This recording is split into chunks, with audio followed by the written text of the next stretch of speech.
ভারতের বিপক্ষে বিশ্বকাপের গ্রুপ পর্বের ম্যাচ বর্জনের সিদ্ধান্তটি ছিল হঠাৎ নেওয়া কোনো আবেগী পদক্ষেপ নয়, বরং একটি কৌশলগত ও কূটনৈতিক অবস্থান। এমনটাই তুলে ধরেছেন পাকিস্তান ক্রিকেট বোর্ডের চেয়ারম্যান মহসিন নাকভি। তার ভাষ্যে পাকিস্তানের এই সিদ্ধান্তের কেন্দ্রে ছিল কেবল একটি বিষয়, আর তা হলো বাংলাদেশের জন্য সম্মান ও ন্যায্যতা নিশ্চিত করা। ঘটনার সূচনা গত মাসে, যখন ইন্ডিয়ান প্রিমিয়ার লিগ থেকে মুস্তাফিজুর রহমানকে বাদ দেওয়ার বিষয়টি সামনে আসে। বিষয়টি বাংলাদেশ ক্রিকেট মহলে অসন্তোষ তৈরি করে। এর পরপরই নিরাপত্তা শঙ্কার কথা উল্লেখ করে বাংলাদেশ জানায় তারা ভারতে অনুষ্ঠিতব্য টি-20 বিশ্বকাপের ম্যাচ খেলতে রাজি নয়। বিসিবি আনুষ্ঠানিকভাবে ম্যাচগুলো নিরপেক্ষ ভেন্যুতে সরিয়ে দেওয়ার দাবি তোলে, কিন্তু আইসিসি সেই দাবি প্রত্যাখ্যান করে। আরও এক ধাপ এগিয়ে তারা ইঙ্গিত দেয় বাংলাদেশ অবস্থান না বদলানোয় বিকল্প দল হিসেবে স্কটল্যান্ডকে সুযোগ দেওয়া হতে পারে। এই সিদ্ধান্তকে প্রকাশ্যে দ্বিচারিতা বলে অভিহিত করে পাকিস্তান। এই প্রেক্ষাপটে 1 ফেব্রুয়ারি ভারতের বিপক্ষে নিজেদের বিশ্বকাপ ম্যাচ বর্জনের ঘোষণা দেয় পাকিস্তান সরকার। আন্তর্জাতিক ক্রিকেট অঙ্গনে শুরু হয় আলোড়ন। বিষয়টি দ্রুত আইসিসি, পিসিবি ও বিসিবির আলোচনার টেবিলে গড়ায়। কয়েক দফা বৈঠক ও বিবৃতির পর অবশেষে একটি সমঝোতায় পৌঁছানো হয়।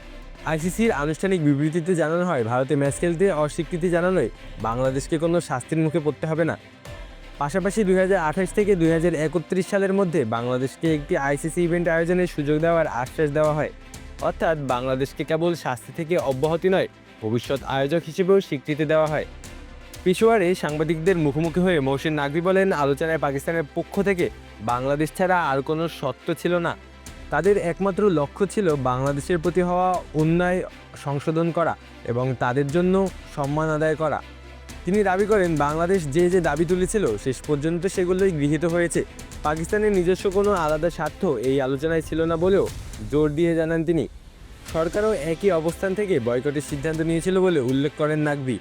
তার বক্তব্য অনুযায়ী, যখন আনুষ্ঠানিকভাবে স্বীকার করা হয়েছে যে বাংলাদেশ অবিচারের শিকার হয়েছিল এবং তাদের দাবি পূরণ করা হয়েছে, তখনই পাকিস্তান আবার খেলতে সম্মত হয়। অর্থাৎ ম্যাচে ফেরার সিদ্ধান্তটি ছিল সত্যসাপেক্ষ এবং বাংলাদেশের ইস্যু নিষ্পত্তির সঙ্গে সরাসরি সম্পৃক্ত। এই পুরো ঘটনা প্রবাহ আন্তর্জাতিক ক্রিকেট রাজনীতির জটিল বাস্তবতাকে সামনে নিয়ে এসেছে। এখানে একটি দলকে ঘিরে তৈরি হওয়া বিতর্ক কীভাবে বহুদেশীয় কূটনৈতিক আলোচনায় রূপ নেয়, সেটি আরও একবার স্পষ্ট হয়ে উঠেছে।